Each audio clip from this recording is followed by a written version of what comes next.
Now, Indonesia has officially become a full member of BRICS, joining Brazil, Russia, India, China, and South Africa in the block of major emerging economies. Indonesia secara rasmi dalam BRICS sebagai anggota penuh menjadikan kumpulan ekonomi pesat membangun itu sebagai anggota ke-6-nya.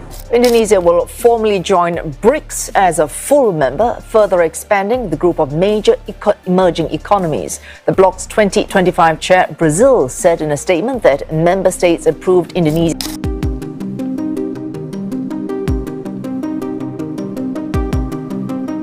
Kalah saing, Malaysia berdalih punya ekonomi yang netral ketika gagal masuk keanggotaan penuh BRICS. Ya, Indonesia dan Malaysia memiliki status yang berbeda dalam kelompok BRICS. Negara Indonesia adalah anggota penuh BRICS, sedangkan Malaysia hanya merupakan mitra dagang BRICS. Lantas apa yang membedakan dua status tersebut? Sebelum lanjut silakan tekan tombol subscribe. Jika sudah, mari kita dengar cuplikan video dari pakar ekonomi Malaysia berikut tentang perbedaan tersebut. Jadi, Indonesia telah pun diterima sebagai anggota penuh oleh BRICS. Tapi kalau kita tengok berita sebelum ni, Malaysia pun dia join BRICS juga. Tapi kita bukan jadi anggota penuh. Kita adalah negara rakan dagang BRICS. Dekat sini, saya nak explain dengan korang bahawa dua status keanggotaan ni adalah dua perkara yang berbeza. Jadi pertama sekali, saya nak explain dengan korang lah. Apa perbezaan antara negara anggota penuh dan juga negara rakan dagang. Jadi kalaulah sebuah negara tu dia adalah negara anggota penuh, ini bermaksud bahawa dia akan menjadi sebuah negara yang aktif di dalam aktiviti-aktiviti BRICS. Contohnya mesyuarat, perbincangan dan juga especially dari segi dasar dan juga hala tuju BRICS ni. Jadi diorang ni ada lebih suara lah dalam menentukan ke mana BRICS ni nak pergi. Tapi negara rakan BRICS macam Malaysia ni, kita tidak akan terlibat secara langsung dari segi dasar dan juga hala tuju BRICS, tapi kita akan sentiasa berkolaborasi dengan BRICS dalam apa jua projek ataupun inisiatif yang dijalankan oleh pihak diorang lah. Jadi secara keseluruhannya, sama ada negara tu dia adalah negara ahli penuh ataupun negara rakan, jadi beza dia adalah dari segi penglibatan negara itu di dalam organisasi BRICS. Jadi persoalan dekat sini adalah, kenapa Malaysia tak jadi anggota penuh? Kenapa kita jadi negara rakan BRICS je? So saya nak kongsi pandangan saya lah, kenapa benda ni berlaku. Yang pertama sekali adalah, kita kena faham lah bahawa BRICS ni dia adalah satu organisasi yang mana ditubuhkan oleh negara-negara yang mempunyai saiz ekonomi yang besar. Contohnya macam Brazil, China, South Africa, Rusia. Walaupun Malaysia ni adalah negara yang di mana ekonomi dia growing, tapi saiz ekonomi kita tidaklah besar sangat.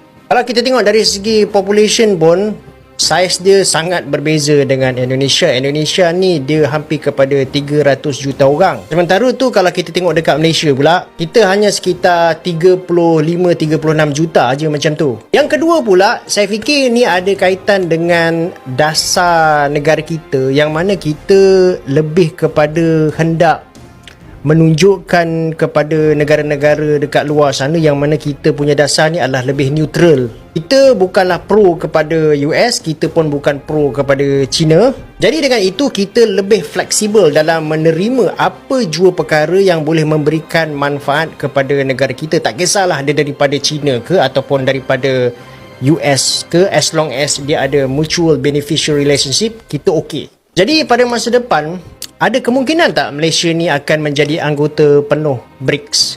Kemungkinan tu mungkin ada, tetapi bukanlah in the near future. Pada masa depan mungkin dia bergantung kepada kita punya saiz ekonomi kita ataupun kita punya keutamaan di dalam pentas geopolitik ni. Adakah kita akan mengubah dasar luar kita yang lebih multilateral? Itu bergantung. Tapi selagi kita mengekalkan position kita yang neutral ni, keadaan sekarang ni adalah cukup bagus bagi negara kita. Dan meskipun kita tidak menjadi anggota penuh di dalam BRICS ni, akan tetapi spillover effects daripada ekonomi negara-negara BRICS ni akan sampai juga ke negara kita. Okey? Tadi saya ada terbaca satu news yang mengatakan bahawa Indonesia dah sertai BRICS sebagai full member country. Beberapa bulan lepas, Malaysia juga dah sertai BRICS tetapi sebagai partner only country. Jadi apakah perbezaannya? Dalam video ni saya sharekan 7 perbezaan di antara full member dengan partner member country dalam BRICS.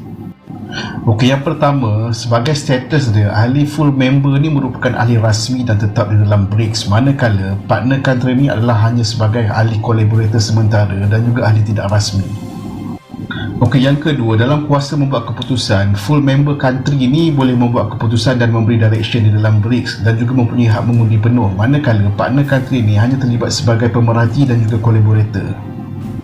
Okey, yang ketiga, untuk peranan yang dimainkan oleh full member ni, mereka terlibat secara aktif dalam membentuk dasar, agenda dan juga hala tuju BRICS, manakala partner country ini hanya membuat keterlibatan di dalam inisiatif yang hendak dibuat tetapi tidak boleh mempengaruhi dasar-dasar BRICS. Okey, yang keempat, full member countries ni boleh terlibat dengan semua mesyuarat ataupun sidang kemuncak, manakala partner countries hanya terlibat apabila diberi jemputan sahaja. Yang kelima, untuk full members ni, mereka terlibat secara sepenuhnya dalam projek-projek ekonomi yang dipacu oleh BRICS seperti membuat bank pembangunan baru. Namun untuk partners countries ni, mereka mungkin terlibat dalam projek-projek tertentu namun tidak mendapat manfaat secara sepenuhnya sebagai ahli.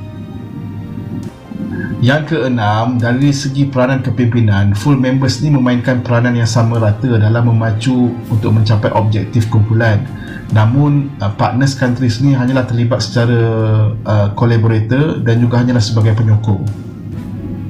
Dan yang ketujuh, untuk tempoh keahlian, full members ni adalah tetap dan berterusan, manakala partners country ni mungkin berdasarkan projek tertentu dan juga atas perjanjian-perjanjian yang tertentu. Kalau korang suka konten macam ni, jangan lupa klik like, subscribe dan share. Jangan lupa komen juga. Alright, terima kasih. Waktu ini bersikeras juga katanya negaranya jadi anggota resmi gitu loh.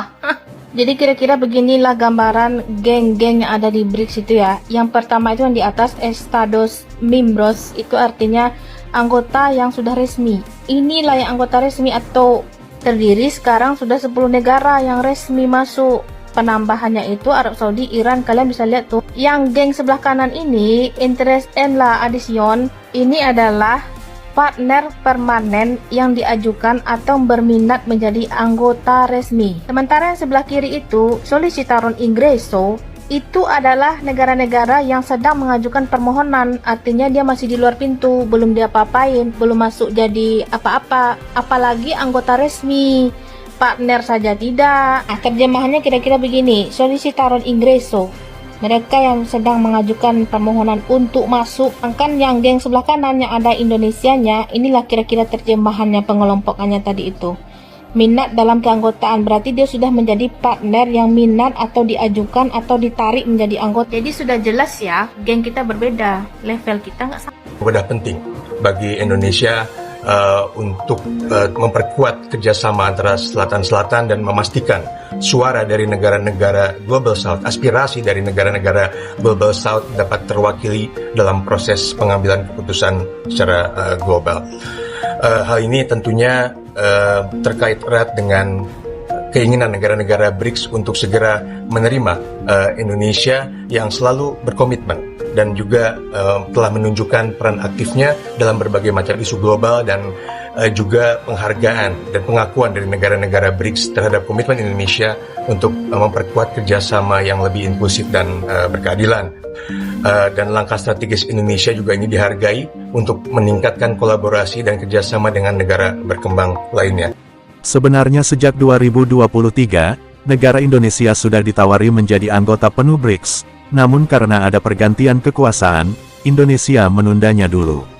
Afrika Selatan akhirnya bergabung menjadi anggota penuh kelima. Namun setelah Presiden Prabowo dilantik, Indonesia kemudian mengajukan diri sebagai anggota penuh BRICS dan langsung diterima menjadi anggota BRICS yang ke-6. Keuntungan keanggotaan penuh adalah Indonesia memiliki suara hak veto ketika ada pemungutan suara para anggota. Selain kerjasama ekonomi dan investasi yang lebih dengan sesama anggota BRICS, penggunaan dolar pada bisnis internasional pun bisa dikurangi. Karena anggota BRICS bisa menggunakan mata uang baru dalam sistem pembayaran perdagangan. Sedangkan negara-negara mitra BRICS tidak akan mendapatkan kelebihan seperti negara berkeanggotaan penuh.